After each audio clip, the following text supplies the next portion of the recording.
What's up, folks? My name is Brian Latimer. I am going to teach you how to be a better topwater fisherman today. All right, so what I want to do with this video is try to help you become a better topwater fisherman. So some of the things that we're going to talk about is going to be about the actual baits that you're going to fish. Some of the things are going to be about the actual setups that you use to throw a lot of the baits that I'm going to mention in this video. But probably the most important thing is that the first tip that I'm going to give you in becoming a better topwater fisherman. It has a lot to do with your mind, and it has a lot to do with just your approach to fishing a topwater. By now, we're towards the end of the summer. I'm sure you've already been topwater fishing, and you've either fallen in love with the art of fishing a topwater, or the exact opposite. And you feeling some type of way about fishing a topwater. All right, so this particular tip is for the guys that are starting to feel some type of way, starting to hold a grudge against the fish that bite topwater, because sometimes they can be quite trifling. I'm gonna be honest with you, it's not always the easiest bait to catch a fish on. The most frustrating part, I already know what it is. You ain't gotta talk to me. I'm gonna hold hands with you in this diligence that we're going through. I'm gonna hold hands with you and help you get through this morning of losing topwater fish, seeing them come up at the bait, boom, blow up at it and not get it. You can see them crash down on it, seeing them come in and dunk it like LeBron James, pow! You go to set the hook, you reel down on them, crack, and you got nothing. You wonder, what is going on? Why am I not catching the fish? It's super frustrating to have that on topwater. We all go through that as topwater fishermen. And a lot of times you can just change one or two things to help that fish hook up. And that's what I want to talk about in this particular part right here. The very first tip, we want to get this out of the way first because it's probably the most important part when it comes to fishing a topwater. A lot of times what people are going to tell you, they're going to say, hey buddy, hey William, hey Johnny, hey whoever it is, wait for you to feel that fish. Wait to feel the bite before you set the hook. Let me tell you something. All right, with a topwater bait, you're not always going to feel the bite. All right, let's just spell that myth. You're not always gonna feel the bite. I'm gonna tell you why. Just take this bait right here. It's a walking style topwater bait. It's coming at you. You throw it out, you reel it, it's coming back to you. Bloop, bloop, bloop, bloop. You're walking the dog back towards the boat, towards the bank, towards the kayak, whatever you're fishing out of, right?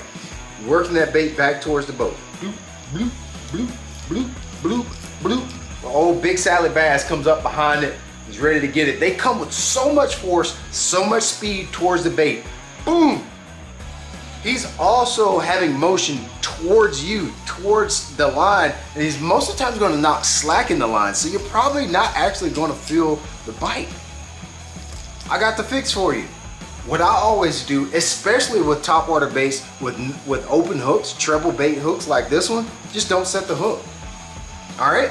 Now that's gonna have a lot to do with our setup, our rod, reel, line setup that I'm gonna talk to you about in the next tip, but just don't set the hook. You know what my move is when I see one crash on the topwater, and it's gonna take some extreme, like you almost have to put a straight jacket on to contain yourself because it's so exciting watching them hit the bait. What you have to do is not set the hook and just reel and pull. That's all you gotta do. Do it with me while you're watching the video. Reel and pull. And that fish is most likely going to set the hook on himself, especially with an open hook, treble hook, topwater bait. Don't set the hook. Don't do it, bro. Contain yourself. Take a chill pill, some type of pill. Whatever you take, make you calm down. Drink some coffee. Don't smoke a cigarette because cigarettes are bad for you, all right? Calm down, reel it in, tighten up. That's gonna help you hook up with the fish. The fact of the matter is that sometimes the fish just don't get it. A lot of times they're just trying to get it out their space. They just want it out their room, man. It's like me with my kids when they come in my bedroom and I just want to sleep on Saturday morning, but they want to get up and watch cartoons and they're talking about daddy, daddy, daddy, daddy, daddy. I just want them out of my room. That's a lot of times what they're doing with the topwater. They just want it out of their space, so they'll come up and they don't even touch it. The best thing you can do when they're not touching is just keep working the bait. Don't lose your patience. Keep walking it back to the boat. Being consistent is going to lead to you actually hooking up with the fish. That's the first tip to help you hook up on those topwater fish. So I already know the question that you probably have is, all right, Brian, you told us your 3 favorite categories, but when am I going to throw a popper versus when am I gonna throw a hollow belly frog versus the walking bait. I got them, but when am I gonna throw them? Pretty easy and pretty simple, okay? So usually during cooler periods of the year, or when fish are a little bit more lethargic, the water temperature's a little lower, or the water temperature's falling off very quickly, which we're gonna have that in coming months. I know it doesn't seem like it right now, but cooler temperatures are coming and the water temperatures are gonna start falling, and fish behavior is gonna change dramatically over the next few weeks to a month. When the water temperatures are falling, water temperatures are cooler, springtime of the year, fish are spawning, fish are in places where I know they are. I know they're in shallow water. I know they're beside stumps. I know they're by isolated pieces of cover, isolated laydowns. I know they're there. And they just don't want to bite and I need to aggravate them. I think a popper is probably the best bait to use. A popper just really irritates the fish because it stays in place. Bloop, stays in place. So sound effects really is what this bait will sound like when you work it.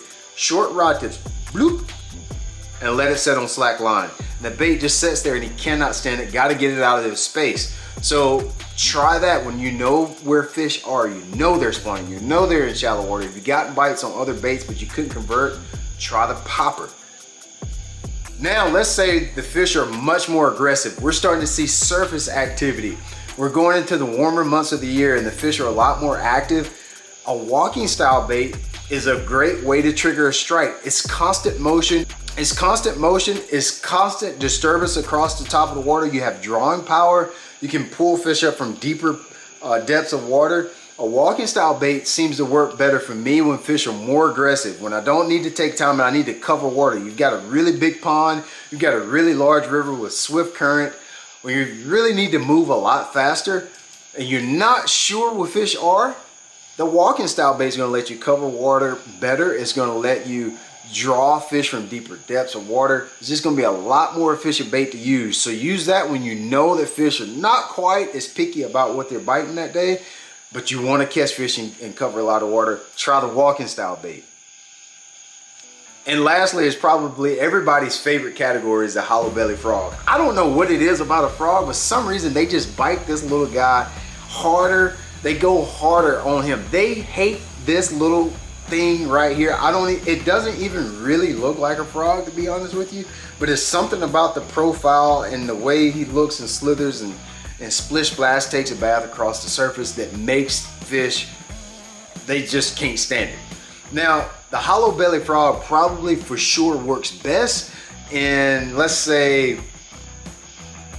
very thick vegetation, but don't be afraid to use it in complete open water.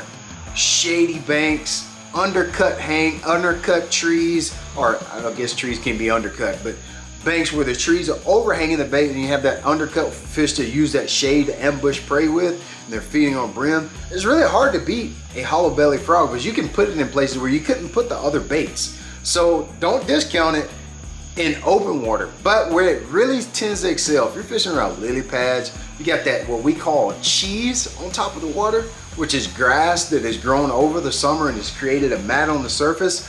Believe it or not, but that stuff is hollow underneath, and there's bass that live underneath the canopy of that grass that you're seeing on your ponds and you're even on golf course ponds. You see that scum layer across the surface?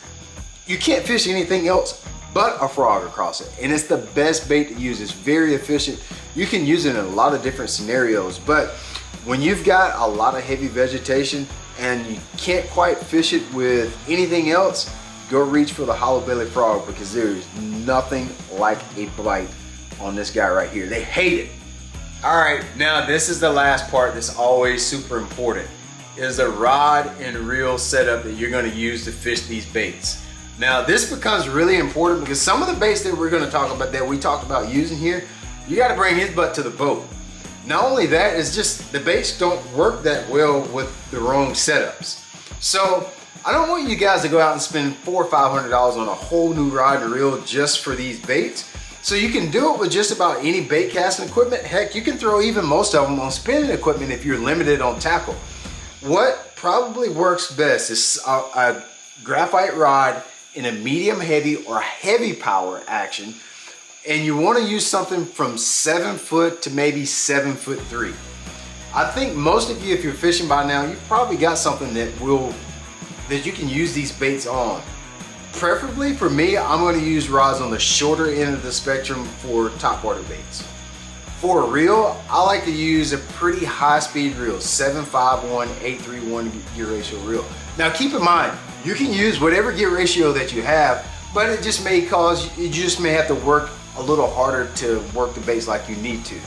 Any gear ratio will do the job, but I like the faster ones because I can keep up with the bait, I can cover more water, and when a fish comes up behind it, hits it, I can keep up with him, crank down on him, and bring him to the boat. All right?